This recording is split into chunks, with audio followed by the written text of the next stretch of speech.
Hello, today we're going to be changing the screen on an HP Pavilion G6, and first thing is determining what screen you have. So this is a HP Pavilion G Series G6, and then you take the battery out, specifically model number G6-1a75dx.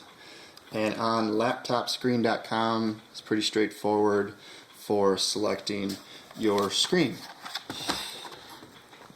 Also, once you take this old screen off, there is a screen number in there if you want to double check that. I did both. As far as tools you need, small Phillips screwdriver, flathead screwdriver, little utility knife, and obviously nice to document it. But first thing you have to do, you have to pop off these little retaining pieces of plastic that expose the first screws you have to take off. Phillips screwdriver. So after you have the battery out, powered down of course, not plugged in, pop out these two screws, and you don't even really need to take them out completely. I guess you can. It helps if your screwdriver is magnetized. And then you want to pull off the benzol. You can work this off, usually lower left, work your way around slowly, not to destroy it. You might need to use your flathead screwdriver to walk it out slowly, so you don't want to break it.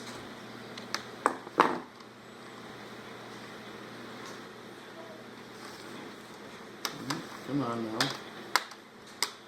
look from this way I guess.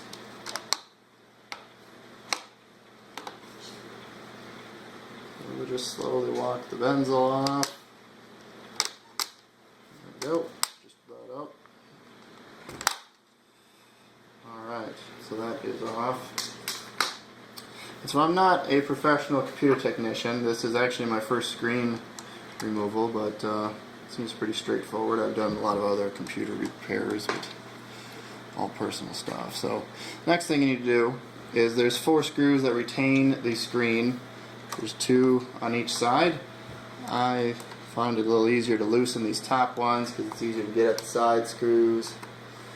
So now you got these side retaining screws that are smaller than the 2 that, the 2 first screws. So get these guys loosened up. And then this side. And they are little bitty guys, you got to keep track of them. You don't want to be doing this on a beach. Alright, so that's all 4 screws. Next, just pull it towards you. This is a cracked screen, so I don't care about it too much. But with the next screen, you probably want to lay something down so you don't scratch the new screen. But this being an old screen, I don't really care about it. So we're just going to flop it down. And right away, the top cable came apart that was attached to the camera, so that's the first one you got to disconnect. Mine just slid right out because it has some tape adhering it to the screen. So that's the first thing you take off. The next one is this little 40-pin connector. Use the utility knife and pull up the tape. The tape is holding it in the socket, so lift up the tape, and it pulls the connector out of the socket, just like that. And a couple other sticky spots, and there's a busted screen. Next, you can also double check these part numbers on the back. And this is also something you can look up on the same website, laptopscreen.com. This top number right here, this is a Samsung, is who manufactured this screen. So if you cross-reference just the screen on that website, LTN 156AT05, that'll also give you the same screen. So there's a couple different ways of looking it up on that website. So now, going to the new screen, make sure that you don't have a lot of static on your hands. You don't want to be doing this in the dead of winter without being grounded. I don't have a wrist strap on. It's pretty humid this time of year, so it really shouldn't be a problem, but something you do want to be conscious of. if you're somewhere really dry. So this is the replacement screen. Has a protective piece of plastic on it that we're going to lay down on the keyboard. Like I said, so we don't want to scratch that thing up. Alright, get this thing in place here. So, installation, reverse of removal, right? So we'll get this 40 pin in here. There's a couple little tabs. You have to kind of work it under those tabs, and then use the tape to kind of draw it in. It'll click into place. We got it there. Just touch it with the utility knife to make sure that it's in all the way.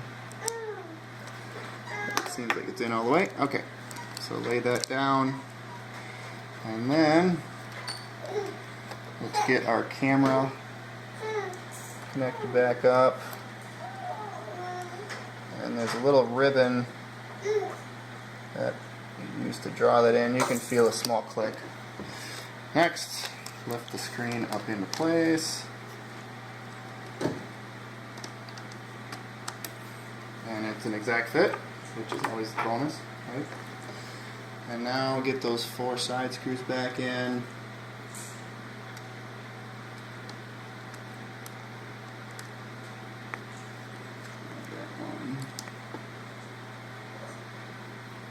Two.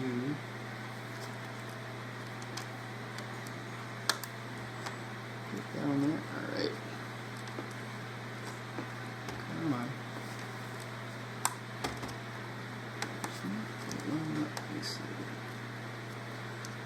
There we go. It's drawn in. Alright. 2 down. We're going to tighten this bracket screw. Now this side.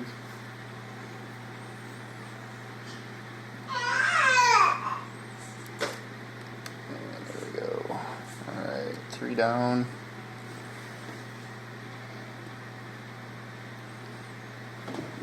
Fourth one. 3. Have to move our left-handed.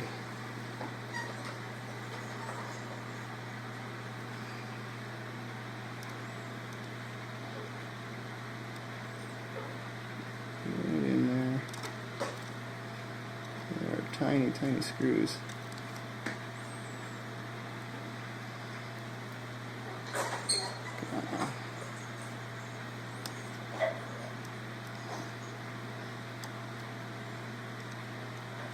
Kind of got to flex the plastic out of the way to get it to line up. Okay.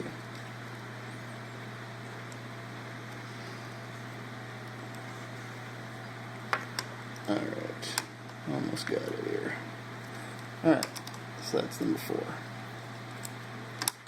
Alright, 4 screws, tighten the top bracket down, and now what they recommend on laptopscreen.com is at this point, before you put the final bezel on, you can actually power it up, at least to the intro screen, to see if the connector is in properly. So we'll go ahead and slap the battery in for 2 seconds. See what happens. Power status light on my button, and the screen comes up.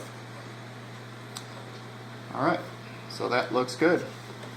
It's not real happy the way it was powered down last, but whatever, you can do with that. Alright, so the screen was installed correctly. Next, slap our bezel back on. On real quick and walk that around, and then your last 2 screws.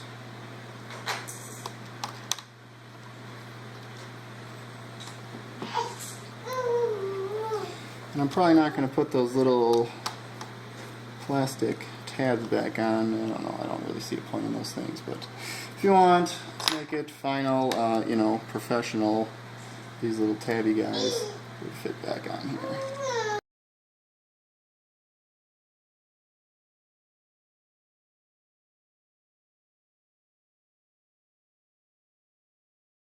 This is over and out.